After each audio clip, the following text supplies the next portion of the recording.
Stay focused, Christy. My name is Christy Gray, and I am stump worthy.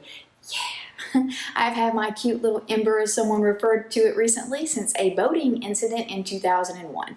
Today, I'm going to do a short story time and talk about a couple of times I have fallen since I have been an upper extremity amputee. I have only taken 2 really hard falls, and I hope that it does not ever happen again. Ever. One time, shortly after the boating incident, I was adjusting to my new life. I had forgotten that my hand was gone. I was asleep, and I tried to get out of the bed to use the restroom in the middle of the night.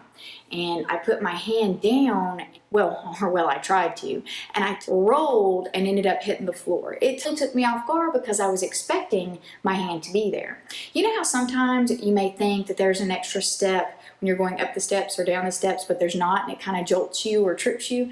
That's the way I felt. I totally thought that it was going to be there, and I totally rolled. I think that may have happened to you because I dreamed with 2 hands, and I was half asleep when I tried to get up in the first place, and so it throbbed and it hurt pretty bad that time, but not near as bad as this other time. Okay, I am a left-handed person living in a right-hand man's land, going up the stairs and down the stairs, always backwards. The handrails are on the opposite sides. I'm generally fighting the crowds when I'm trying to use the stairs, but this particular fall, I was in my own home. I mean, if it was going to happen, at least I didn't have an audience.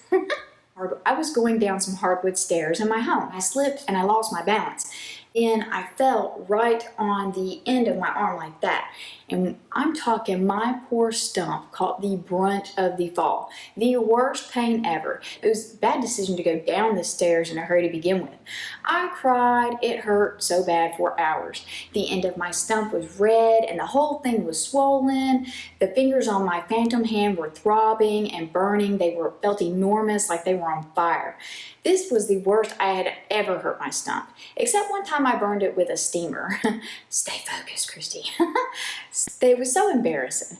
I was afraid I had broken a bone or something in there. I messed it up, I thought. So I ended up going to the hospital. I did not feel like they understood what I was experiencing or the fear I had. My mind was racing. I was wondering what all was wrong with it. Had I damaged it permanently? Would I have to have surgery? Was one of the bones broken? My mind was racing. I don't think that they knew how bad or how much it scared me or how bad it was hurting. They took the x-ray and I waited and I waited and I waited forever. Turns out nothing was broken. I was just terribly bruised for about 2 or 3 weeks. It was really sore and it hurt. You know, it still hurt. I learned a lot from that episode, especially to slow down and hold on. I have to go for now, but I want to thank you for hanging out with me, and until next time, stay wonderful.